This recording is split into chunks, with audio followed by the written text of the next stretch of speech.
Hello everyone, welcome to JK online classes. So in this video हम लोग class 7th mathematics subject का ratio and proportion chapter से कुछ question solve करने वाले हैं और ये क्वेश्चंस आईसीएसई बोर्ड के बुक से है। ओके, तो रेशियो एंड प्रोपोर्शन इंपॉर्टेंट है यहाँ पे, क्योंकि वो आईसीएसई बोर्ड का या सीबीएसई बोर्ड का हो, हर बोर्ड के बच्चों को पढ़ना होता है। यहाँ तक कि अगर कोई कॉम्पिटिशन एग्जाम का तैयारी कर रहे हैं, चाहे वो 10th के बाद करना चाह रहे हैं या 12th के बाद करना चाह रहे हैं या ग्रेजुएशन के बाद करना चाह रहे हैं, हर एग्जाम में रेशियो एंड प्रोपोर्शन से भी क्वेश्चंस आते हैं। ओके, तो क्वेश्चंस, ये वीडियो 4 पार्ट में रहेगा रेशियो एंड प्रोपोर्शन के क्वेश्चंस के सॉल्विंग का। तो ये पहला पार्ट है उस वीडियो का। ओके, तो लेट मी मिलता हूँ मैं आपसे क्वेश्चन को इंपोर्ट करके यहाँ पे। Okay, so here is the questions. So we are start solving it. We are going to start solving it. First of all I am going to change my colour. Which color should I choose? Okay, this one will be fine. Okay, so the question here is started from question number 10. Okay, ये जो जिस book से लिए गए question से question number 10 से start हो रहे हैं। तो क्वेश्चन क्या कह रहा है पहला वाला कि two numbers are in the ratio 4:5। दो नंबर है रेशियो में दिए हुए वो दोनों नंबर, ठीक है। Two numbers are in the ratio 4:5, दो नंबर रेशियो 4:5 और उन दोनों नंबर्स का सम जो है वो 180 है। ओके, उन दोनों नंबर्स का सम 180 है। तो फाइंड दी नंबर्स, वो दोनों नंबर कौन कौन से हैं वो बताना है। तो इसको इस तरह के क्वेश्चन को बनाने के लिए हम लोग स्टार्ट करेंगे सबसे पहले late the common ratio x से। ओके, चाहे कोई भी नंबर क्यों नहीं एज्यूम करें, तो हम लोग स्टार्ट करेंगे let the common ratio be x.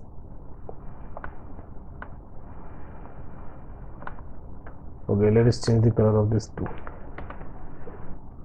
Okay, let the common ratio be x. Okay, common ratio भी x। तो अब कॉमन रेशियो क्या हो गया कि कॉमन रेशियो वो हाईएस्ट नंबर है। कॉमन रेशियो क्या हाईएस्ट फैक्टर है, एचसीएफ है, हाईएस्ट कॉमन फैक्टर है, जिसकी मदद से ये दोनों रेशियो आए हैं।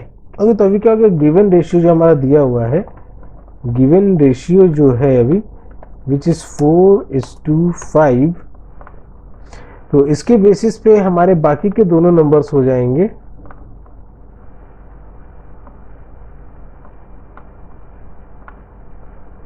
इसको डुप्लीकेट करके मैं कॉपी पेस्ट कर दे रहा हूँ। चलिए, हमारा फर्स्ट नंबर जो है वो हो जाएगा 4x की कॉमन रेशियो x था, और सेकंड नंबर जो है वो हो जाएगा 5x। ठीक है, कॉमन रेशियो x है इसीलिए।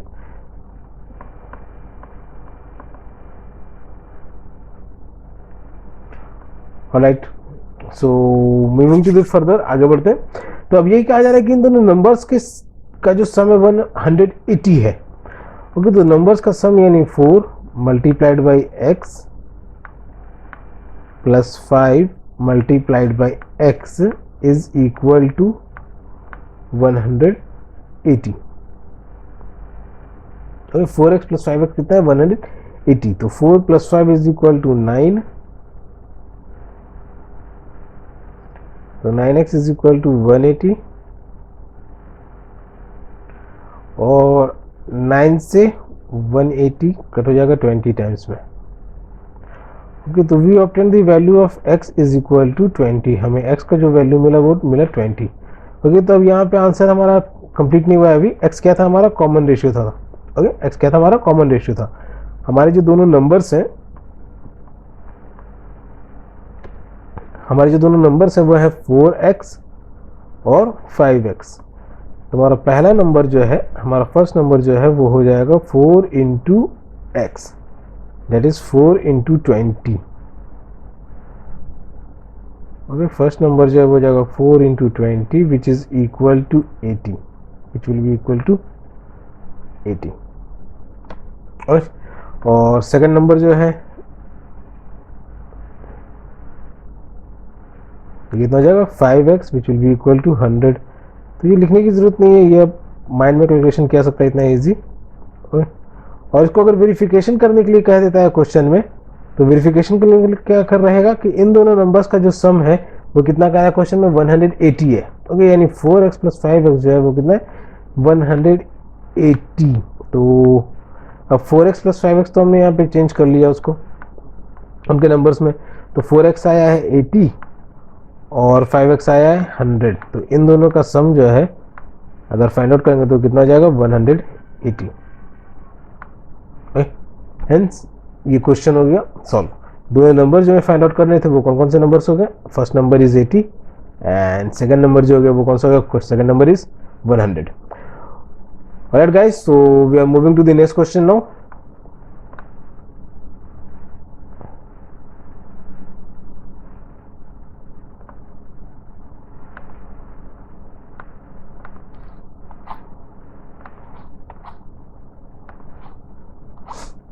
ओके, तो हमारा अगला क्वेश्चन जो कह रहा है बच्चों वो है a number is divided in the ratio 15:8। एक नंबर है जो कि 15:8 की रेशियो में डिवाइड किया गया है।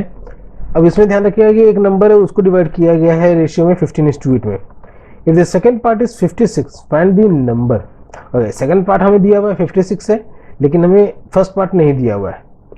तो ऐसे क्वेश्चंस को हम लोग क्या करेंगे? Let the first part be x. इसमें मैं टेक्स्ट टूल का यूज नहीं करने वाला हूँ, फास्ट लिख दूंगा। Let the first part be x. शायद यूज कर लेना चाहिए था टेक्स्ट टूल का, लेकिन झेल लीजिए अभी ऐसी स्लो राइटिंग में। Let the first part be x. Okay, अब जब फर्स्ट पार्ट एक्स हो गया है तो x is to 56. Okay, first part is to second part is equal to given that is 15:8. Okay बच्चों, यही दिया हुआ है x is to 56 जो है वो 15:8 के बराबर है। तो using this we can find the calculate the value of x, so which will be equal to, चलिए तो अब इसको हम लोग लिखेंगे तो x will be equal to 15। अच्छा ये वन ही है, ये इससे कुछ और, चलिए इरेज कर देता हूँ। 15 इंटू 56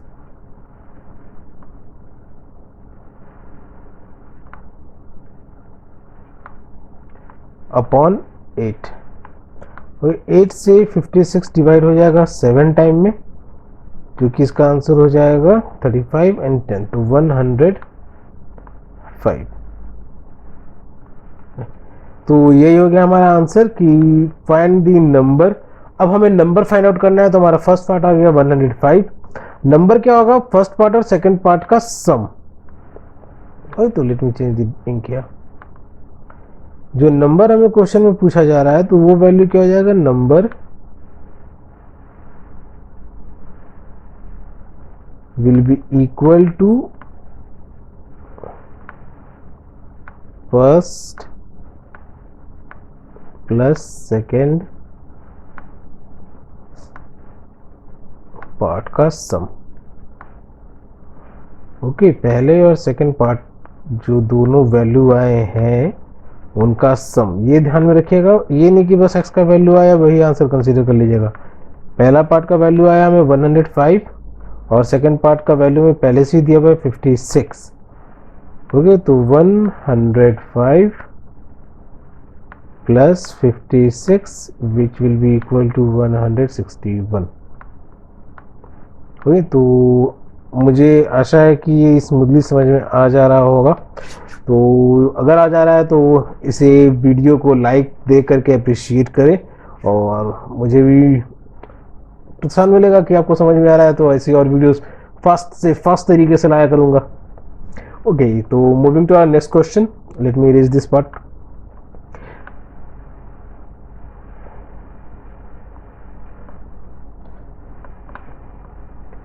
ओके, तो हमारा नेक्स्ट क्वेश्चन है कि number is divided in the ratio 9:11। एक नंबर है जिसको 9:11 रेशियो में डिवाइड किया गया है। वेयर इज माय कर्सर गो?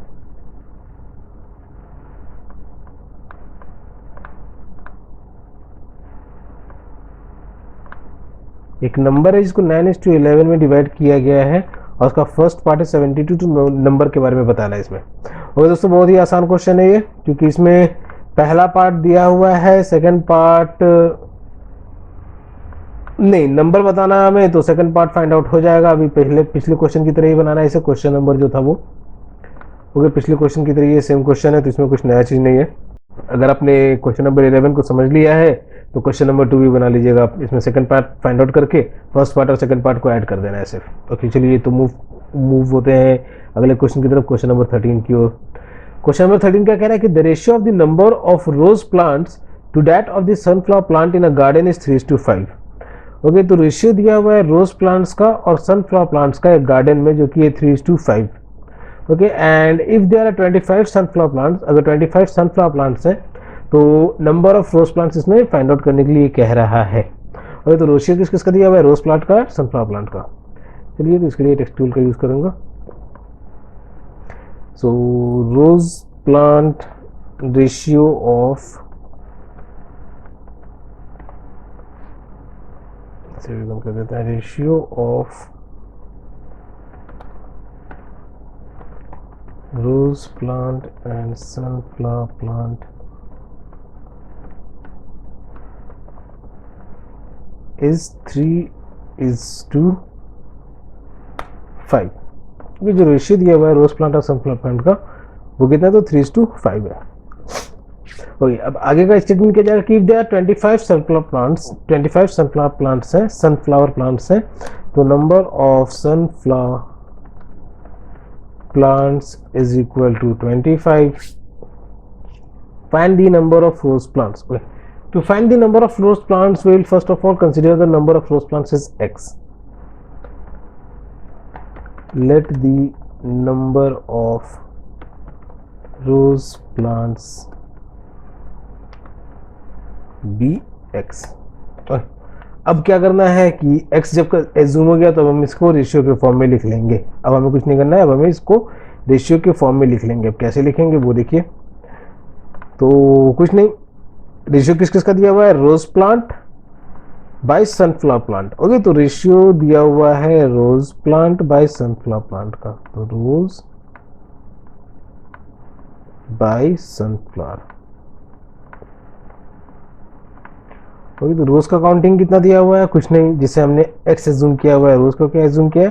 तो x चल जाएगा हमारे न्यूमरेटर में, और सनफ्लावर प्लांट्स का नंबर दिया हुआ हमें 25, तो ये चल जाएगा डिनोमिनेटर में।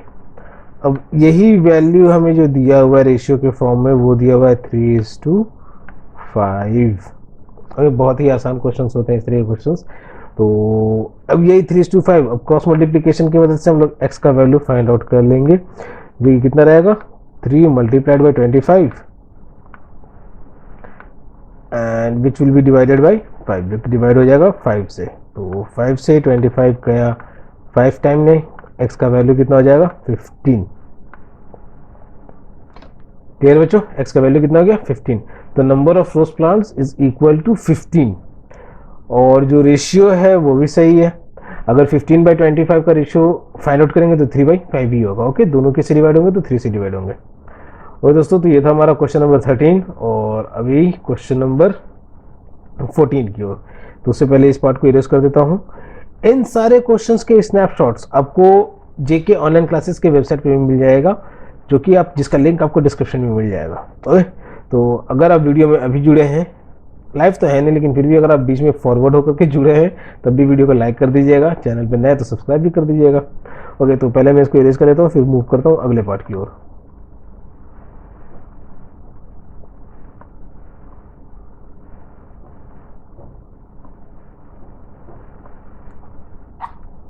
हमारा अगला क्वेश्चन है क्वेश्चन नंबर 14, जिसमें दिया हुआ है Shashi's age is to Arvind age का रेशियो दिया हुआ है जो कि 3:4। और अरविंद का एज दिया हुआ है कि अरविंद इज 28 ईयर्स ओल्ड, तो फाइंड शशीज एज। तो शशीज का एज इसमें बताना है इस क्वेश्चन में। तो शशीज एज मैं शॉर्ट में लिख रहा हूँ S age by Arvind age, जो कि कितना दिया हुआ है? Shashi's age by Arvind age दिया हुआ है हमें 3:4।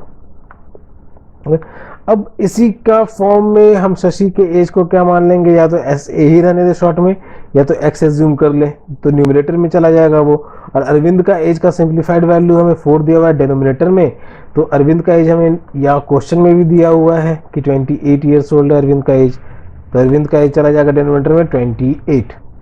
और अब फिर क्रॉस मल्टीप्लीकेशन से 4 से 28 डिवाइड हो जाएगा 7 टाइम में, और x का जो वैल्यू है वो हो जाएगा 7 multiplied to 3 which will be equal to 21।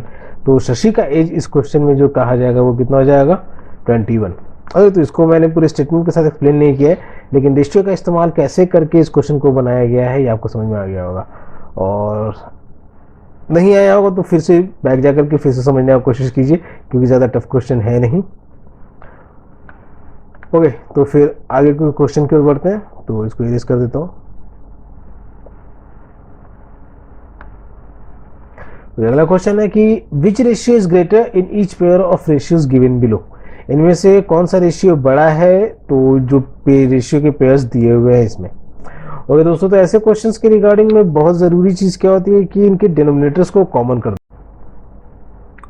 तो ऐसे क्वेश्चंस में ज़रूरी चीज़ क्या होता है कि इनके डिनोमिनेटर्स को कॉमन कर दो आप, जैसे 6/11। ओके, अभी कौन सा क्वेश्चन बनाया, तो क्वेश्चन नंबर 15 का फर्स्ट, इसी का ऑप्शन दे रहा हूँ मैं, हिंट भी दे रहा हूँ बना करके। तो 6/11 और दूसरा रेशियो जो दिया हुआ है हमें 4/9।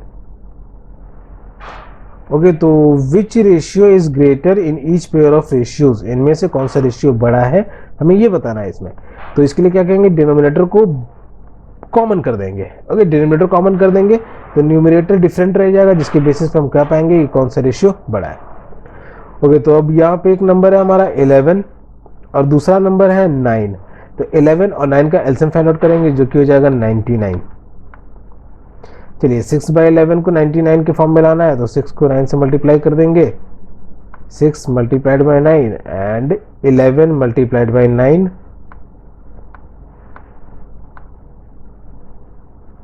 ये 99 जो यहाँ पे आया ये एलसीएम है। ओके, तो इसको सिंप्लीफाई करेंगे तो 6 9 जा 54 डिवाइडेड बाई 99। चलिए हमारा जो दूसरा नंबर दिया हुआ है वो है 4/9। ओके, तो इस केस में अब 9 को 99 बनाना है, तो यानी न्यूमरेटर और डिनोमिनेटर दोनों में 11 का मल्टीप्लिकेशन करेंगे। ओके, न्यूमरेटर और डिनोमिनेटर दोनों में 11 का मल्टीप्लिकेशन, क्योंकि हमें डिनोमिनेटर क्या बनाना है 99 बनाना है।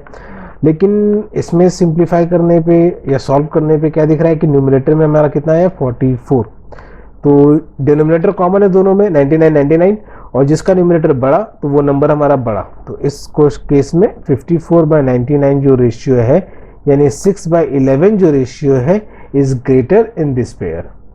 ओके, तो इसी तरीके से हम सारे रेशियोज को सॉल्व कर लेंगे, और किसी रेशियो को सॉल्व करने में अगर दिक्कत आता है तो वो कमेंट बॉक्स में ज़रूर बताएं, वो मैं आपको अगले वीडियो में ज़रूर बताऊंगा। ओके, तो we are moving to the next question now. Okay, अब अगला क्वेश्चन में क्या कहा जा रहा है कि find the compound ratio of 5:6 and 2:3। दो रेशियो दिए हुए हैं और इन दोनों रेशियो का हमें फाइंड आउट करने के लिए कहा जा रहा है कंपाउंड रेशियो। तो किसी भी नंबर्स का अगर कंपाउंड रेशियो फाइंड आउट करने के लिए कहा जाता है तो उन नंबर्स को हम क्या करते हैं डायरेक्टली मल्टीप्लाई कर देते हैं। ओके, तो पहला क्वेश्चन में हमें जो रेशियोज दिए हुए हैं दे आर 5:6, तो हम लोग इसको फ्रैक्शन के फॉर्म में लिख लेंगे, और जो दूसरा रेशियो दिया हुआ है वो है 2:3। ओके, तो इसका जो कंपाउंड रेशियो पूछ रहा है तो क्या करेंगे, बस इन दोनों फ्रैक्शंस का मल्टीप्लिकेशन कर देंगे और कुछ नहीं। ठीक है, बहुत ही आसान होता है कंपाउंड रेशियो, दोनों फ्रैक्शन जो दिए हुए हैं उन दोनों का मल्टीप्लिकेशन, यानी 5 का 2 से मल्टीप्लिकेशन 10 और 6 का 3 से मल्टीप्लिकेशन 18। अब इस केस में क्या देखेंगे कि ये सिंप्लीफाई हो रहे हैं कि नहीं हो रहे हैं। अगर सिंप्लीफाई हो रहे हैं ऐसे क्वेश्चंस में तो उसे सिंप्लीफाई भी करेंगे, जैसे 10 2 से डिवाइड हो जाएगा 5 टाइम्स में, और 18 2 से डिवाइड हो जाएगा 9 टाइम्स में, तो सिंप्लीफाइड फॉर्म में कितना जाएगा 5/9। Okay, 5/9 is the compound ratio of these two numbers. इन दोनों नंबर्स के लिए जो कंपाउंड रेशियो रहेगा वो कितना जाएगा, तो 5/9। ओके, तो इसी तरीके से दूसरा क्वेश्चन भी बन जाएगा, और किसका आंसर कितना आ रहा है वो कमेंट बॉक्स में ज़रूर बताएं 17:2 का आंसर लेवल करके। तो moving to the next question which is the last question of this part of the video.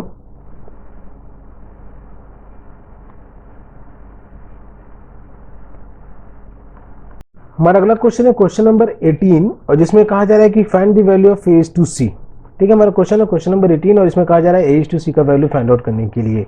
तो इसमें जो गिवन इन्फॉर्मेशन है पहले क्वेश्चन में वो ए टू बी का रेशियो दिया हुआ है जो कि 2:5 है और बी टू सी का रेशियो दिया हुआ है जो कि 4:7 है। ओके, तो पहले क्वेश्चन को तो मैं सॉल्व करूंगा और दूसरे क्वेश्चन को आप सॉल्व कीजिएगा और इसका सही आंसर आप मुझे बताइएगा कमेंट सेक्शन में। ओके, तो पहला क्वेश्चन का ए टू बी पार्ट जो दिया हुआ वो हमें दिया हुआ है 2:5। ओके, ए टू बी का जो पार्ट दिया हुआ है वो दिया हुआ है 2/5 और बी बाई सी का जो पार्ट दिया हुआ है वैल्यू दिया हुआ है वो दिया हुआ है 4:7। चलिए अब इस पार्ट को, इस क्वेश्चन को हम लोग बना सकते हैं डायरेक्ट ए बाई बी को मल्टीप्लीकेशन करके बी बाई सी से। ठीक है, जिससे क्या हो जाएगा कि वेरिएबल्स को अगर मल्टीप्लाई करेंगे तो बी से बी कैंसिल हो जाएगा, लेकिन न्यूमेरिकल पार्ट को अगर मल्टीप्लाई करेंगे तो 5 से तो 4 कैंसिल नहीं होगा, इसीलिए हमें क्या करना रहेगा, इसके न्यूमेरिकल पार्ट को भी इक्वल बनाना रहेगा। तो उसके लिए क्या करेंगे कि जो ये दोनों बी का वैल्यू दिया हुआ है हमें, ओके, यहाँ पे जो बी का वैल्यू दिया हुआ है 5 और यहाँ पे जो बी का वैल्यू दिया हुआ है 4, इन दोनों बी का वैल्यू के एलसीएम फाइंड आउट कर लेंगे। ठीक है, तो एलसीएम ऑफ 5 and 4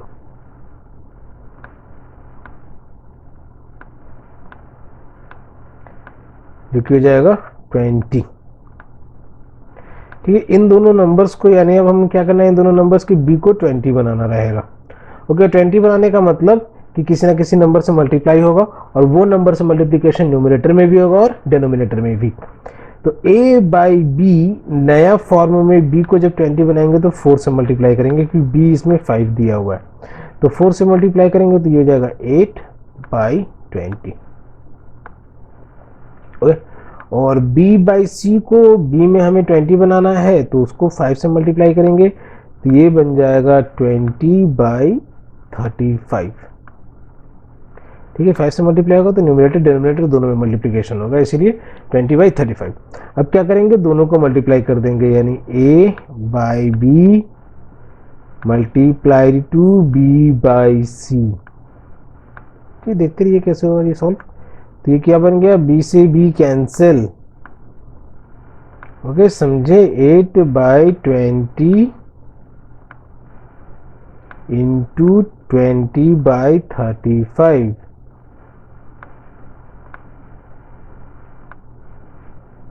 तो 20 से 20 कैंसिल और a:c का जो वैल्यू क्वेश्चन में पूछा जा रहा था फाइंड आउट करने के लिए, a:c का वैल्यू कितना आ जाएगा, तो 8:35 और ये इसके आगे फर्दर सिंप्लीफाई भी नहीं होगा, तो यही हो गया आपका फाइनल आंसर इस क्वेश्चन के लिए। ओके, तो ज़्यादा दिमाग नहीं लगाना है ऐसे क्वेश्चंस में, बहुत ही सिंपल है। तो क्वेश्चन नंबर 2, 18 का क्वेश्चन नंबर 2 फ्रैक्शन के फॉर्म में, मिक्स फ्रैक्शन के फॉर्म में, इसको आप इम्प्रॉपर फ्रैक्शन में चेंज कर लीजिएगा, उसके बाद इसको बनाना रहेगा और इसका आंसर आप कमेंट सेक्शन में ज़रूर बताइएगा। और जेके ऑनलाइन क्लासेस के इस वीडियो से, इस पार्ट से अगर आप इंस्पायर हुए हैं कि हाँ मैथ को भी आसानी से पढ़ा जा सकता है, तो आप जेके ऑनलाइन क्लासेस के यूट्यूब चैनल को ज़रूर सब्सक्राइब कीजिए और ऐसे वीडियोज़ और भी आते रहेंगे। वैसे इस वीडियो के भी आपको अभी और पार्ट्स मिलने वाले हैं, तो अगर आप इंटरेस्टेड है रेशियो प्रोपोर्शन को और भी डीपली जानने के लिए तो चैनल को सब्सक्राइब करें, वीडियो को लाइक करें और आगे भी देखते रहें। Thank you.